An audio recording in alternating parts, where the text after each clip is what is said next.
सभी को राधे राधे, हरे कृष्णा। मेरे YouTube चैनल प्रेम भक्ति में आप सभी का तहे दिल से स्वागत है एक बार फिर से। आइए इसी के साथ आज हम सुनेंगे मार्गशीर्ष मास की कथा अध्याय 5।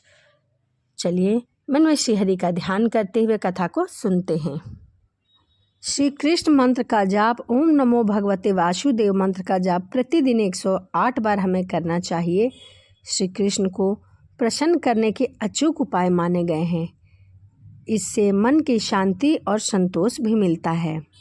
गाय के प्रति सेवा, भगवान श्री कृष्ण को गाय अत्यंत प्रिय हैं। इस माह में गाय को चारा और गुड़ खिलाना शुभ माना गया है। इससे श्री कृष्ण प्रसन्न होते हैं और घर में सुख समृद्धि का वास होता है, अन्य धन लक्ष्मी का वास होता है इसी दिन। इसलिए हमें गाय को चारा जरूर खिलाना चाहिए। दान पुण्य का महत्व। इस मास में जरूरतमंदों को अन्न, वस्त्र, धन का दान अवश्य करें। इससे पुण्य प्राप्त होता है और जीवन में आने वाली कठिनाइयाँ दूर होती है। क्योंकि इस महीने में ठंड अधिक होती है, इसीलिए आप गरीबों को गर्म वस्त्र भी दान कर सकते हैं। सात्विक भोजन और व्रत। मार्गशीर्ष मास में सात्विक भोजन का ही सेवन करना चाहिए। तेल, मिर्च, मसाले और तामसी आहार से दूर रहना चाहिए। पूर्णिमा और एकादशी के दिन व्रत रखें और भगवान श्री कृष्ण के चरणों में अपना प्रेम समर्पित करें। भगवान श्री कृष्ण इससे अत्यंत प्रसन्न होते हैं। और श्री कृष्ण भगवान बोले, जिनके शरीर पर शंख, कमल, गदा, चक्र, मछली और कच्छप ये सब अंकित हुआ पुण्य की वृद्धि करता है और सभी पापों का नाश करने वाला माना गया है। जिसके शरीर पर नारायण के शस्त्र अंकित रहते हैं, उस मनुष्य को यमराज क्या हानि पहुंचा सकता है। चाहे उसने करोड़ों पाप क्यों न किए हो, परंतु फिर भी यमराज उसे छू नहीं सकता, क्योंकि उसके शरीर पर नारायण के चिन्ह अंकित है। यदि प्रतिदिन दाहिनी भुजा पर शंख का चिन्ह अंकित हो तो उसे वह फल प्राप्त होता है जो शंखोद्धार तीर्थ में निवास करने वाले को करोड़ों जन्मों में पाप और पुण्य प्राप्त होता है। यदि शंख के ऊपर कमल का चिन्ह अंकित हो तो पुष्कर में कमल नयन भगवान के दर्शन होते हैं। कलयुग में जिस व्यक्ति की बाईं भुजा पर लोह गदा अंकित दिखाई देती है, उसे गदाधर विष्णु प्रतिदिन पवित्र स्थान जाने का पुण्य प्रदान करते हैं। यदि लोह, गदा और चक्र अंकित हो तो उसे वही फल मिलता है जो आनंदपुर में चक्रवर्ती स्वामी के पास लिंग के दर्शन करने से मिलता है। वह पुरुष बहुत ही शुभ माना जाता है और उसे सभी तीर्थों का फल प्राप्त होता है। यदि किसी के शरीर पर गोपी चंदन की मिट्टी से मेरे शस्त्र अंकित है तो वह प्रयाग और अन्य तीर्थों में जाकर क्या करेगा। उसके तो शरीर में ही तीर्थ है। जब भी शंख आदि से अंकित शरीर दिखाई देता है तो मैं प्रसन्न हो जाता हूँ और उसके पापों को जला देता हूँ, उसके पापों से उसे मुक्त कर देता हूँ। यदि किसी के शरीर पर प्रतिदिन शंख, चक्र, गदा, कमल के चिन्ह है तो वह मेरे ही समान है।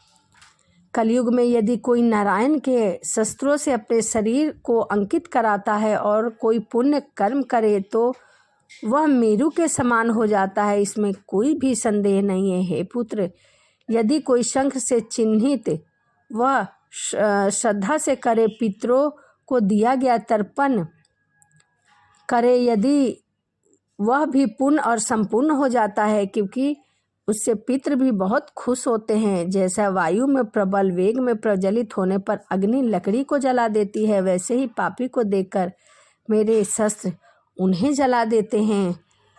कलयुग में जो व्यक्ति मेरे 8 अक्षरों वाले नाम अर्थात ओम नारायणाय नमः से अंकित स्वर्ण या रजत मुद्रा धारण करता है तथा शंख आदि मेरे अन्य शस्त्र धारण करता है, उसे मेरे आदर्श भक्त प्रहलाद के समान जानना चाहिए।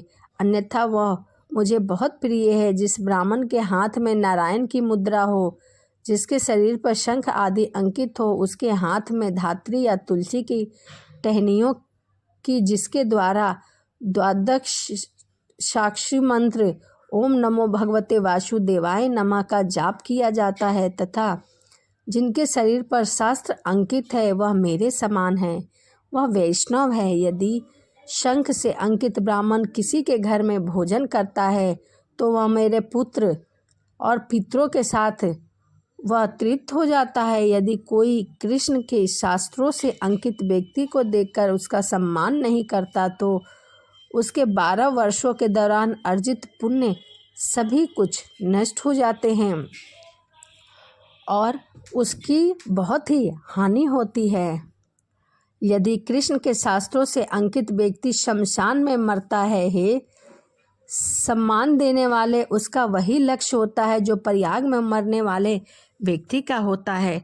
कलयुग में यदि किसी का शरीर हमेशा मेरे शास्त्रों से सुशोभित रहता है तो वासन सहित देवता उसकी शरण ले लेते हैं। यदि कोई मनुष्य मेरे शास्त्रों से अंकित होकर मेरी पूजा करता है तो मैं उसके हजारों अपराध को क्षमा कर देता हूँ। यदि किसी मनुष्य के हाथ में अष्टाक्षर मंत्र से अंकित धातु है तो वह भी नारायण की कृपा से है। नारायण की मुहर से पहले प्रहलाद ने अपने हाथ में धारण किया था।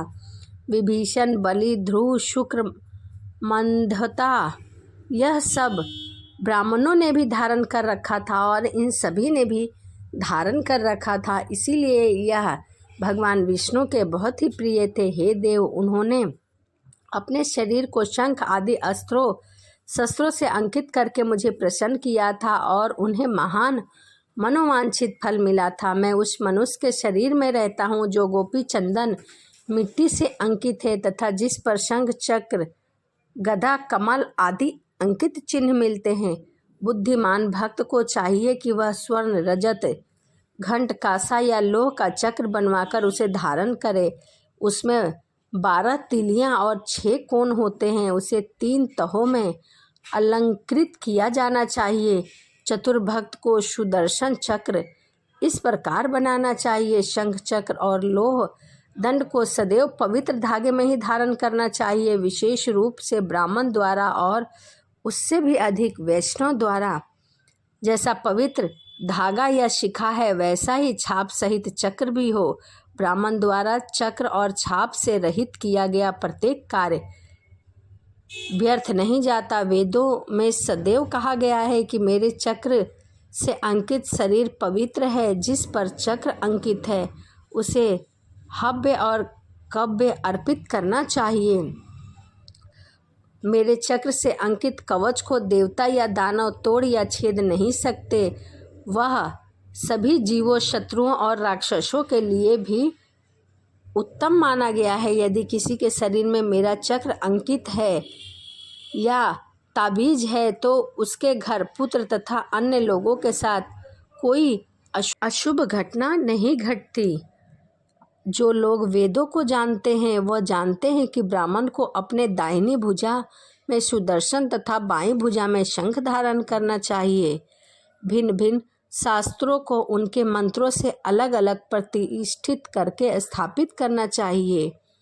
लोहे की गदा माथे पर, धनुष तथा बाण सिर पर, नंदक तलवार वक्ष स्थल के मध्य में, शंख चक्र दोनों भुजाओं में धारण करना चाहिए। तो यह मार्गशीर्ष मास की कथा अध्याय 5 था।